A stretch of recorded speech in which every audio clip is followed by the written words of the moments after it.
The first week of February is very fruitful for Ukrainian diplomacy. Leaders and top officials of different European countries visited Kyiv and held negotiations with the President of Ukraine and the government of our country. On February the 2nd, Ursula von der Leyen and Josep Borell came to the Ukrainian capital. The President of the European Commission assured Ukraine of the firm financial assistance that the EU will continue to provide for our country during the Russian aggression and afterwards.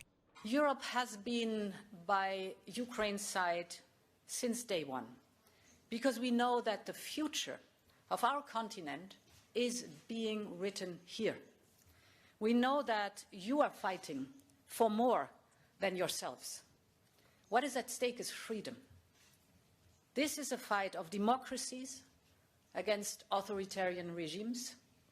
Earlier this week, the President of Austria came to Kyiv too and held public and non-public talks with Volodymyr Zelensky. The Austrian leader assured that his country is devoted to freedom and democracy and also condemned Russian brutal aggression.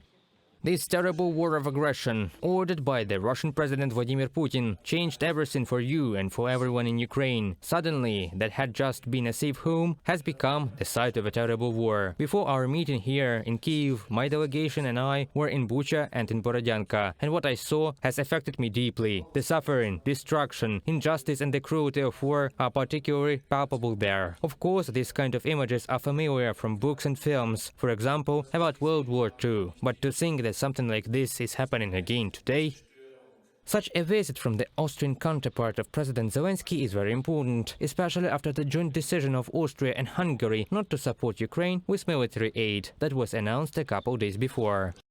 Austria and Hungary agree on not sending weapons to Ukraine, Hungarian Defense Minister Kristóf Szalai-Bobrovnicki said at a meeting with his Austrian counterpart Claudia Tanner in Budapest on Monday, with both sides stressing their close cooperation. From the Euractiv publication.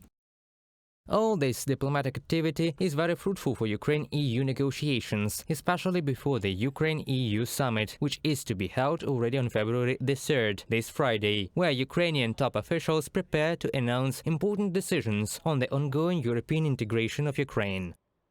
President Zelensky, dear Volodymyr, Prime Minister Shmyhal, dear Denis, ministers, dear colleagues, I know I speak on behalf of the whole College of Commissioners when I say that this visit is like no other.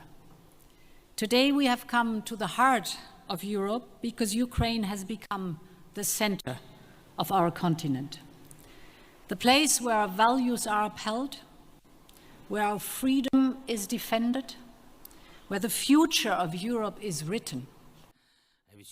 Dear ladies and gentlemen, European commissioners, government officials of Ukraine, today is a truly historic moment. You are becoming colleagues in the full sense of the word, colleagues in creating the common present reality of Ukraine and the EU, our life, which is coming together before our eyes. Reported by Pavel Stelmach, UATV News.